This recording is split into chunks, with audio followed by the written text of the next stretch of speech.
सभी को जय मसीह की। आज हम प्रभु यीशु के लहू के सामर्थ्य के बारे में जानेंगे। परमेश्वर ने अपने इकलौते पुत्र को संसार में भेजा।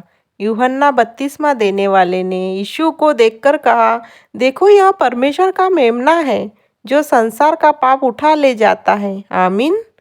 यूहन्ना वचन 1 आयत 29 में यीशु कोई साधारण मनुष्य नहीं थे, बल्कि वह निष्पाप निष्कलंक मेमना थे जिनका लहू संपूर्ण मानव जाति के लिए बहाया जाना था। यीशु मसीह का लहू क्यों आवश्यक था? इसका बाइबल में साफ उत्तर लिखा है। इब्रानियों की पत्री कहती है, और बिना लहू बहाए क्षमा नहीं। इब्रानियों वचन 9 आयत 22। मनुष्य के अच्छे काम, धार्मिक कर्म, दान या तपस्या पाप को नहीं धो सकते। पाप की कीमत लहू ही चुका सकता है। इसी कारण पवित्र बाइबल में लिखा है, इसमें हमें उसके लहू के द्वारा छुटकारा अर्थात पापों की क्षमा मिली है। इफिसियों वचन 1 आयत 7। यीशु का लहू हमें पाप से छुड़ाता है, दोष से मुक्त करता है। आमीन। और परमेश्वर के साथ हमारा संबंध बहाल करता है। आमीन।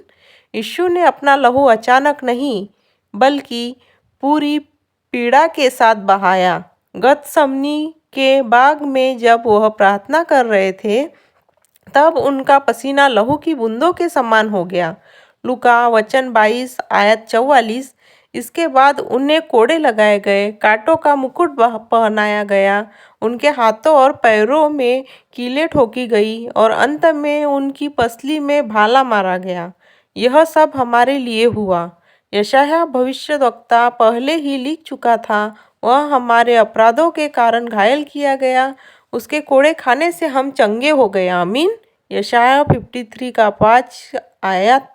यीशु का लहू केवल पाप क्षमा ही नहीं करता, बल्कि आत्मा को शुद्ध करता है। पवित्र बाइबल में लिखा है, यदि हम ज्योति में चले तो उसके पुत्र यीशु का लहू हमें सब पापों से शुद्ध करता है। आमीन। यूहन्ना वचन 1 आयत 7। चाहे मनुष्य का पाप कितना भी गहरा क्यों न हो, यीशु का लहू उससे कहीं अधिक शक्तिशाली है। यह लहू मनुष्य को नया बनाता है, टूटे हुए हृदय को जोड़ता है और आत्मा को विश्राम देता है। आमीन। यीशु के लहू के द्वारा हम धर्मी ठहराए जाते हैं। रोमियो की पत्री कहती है, हम उसके लहू के द्वारा धर्मी ठहराए गए। रोमियो वचन 5 आयत 9 में लिखा है। इसका अर्थ यह है कि परमेश्वर अब हमें दोषी नहीं, बल्कि अपने धर्मी पुत्र के समान देखता है। यह सब हमारे कामों के कारण नहीं, बल्कि केवल यीशु के लहू के कारण संभव हुआ है। पहले मनुष्य और परमेश्वर के बीच दूरी थी, पर अब यीशु के लहू ने उस दूरी को मिटा दिया है।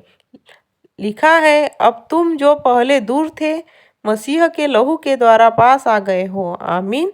इफिसियों वचन 2 आयत 13 में लिखा है, जो मनुष्य कभी परमेश्वर से अलग था, वही अब उसका पुत्र और वारिस बन गया है। आमीन। यीशु के लहू से एक नई वाचा स्थापित हुई है। प्रभु ने स्वयं कहा, यह कटोरा मेरे लहू में नई वाचा है। लूका वचन 22 आयत 20 में लिखा है। पुरानी वाचा में व्यवस्था और पशु बलिदान थे, पर नई वाचा अनुग्रह और यीशु के लहू पर आधारित है। आमीन। अब हमें बार बार बलिदान चढ़ाने की आवश्यकता नहीं, क्योंकि यीशु ने एक ही बार में सदा के लिए बलिदान चढ़ा दिया। प्रकाशित वाक्य में लिखा है कि विश्वासी मेमने के लहू और अपनी गवाही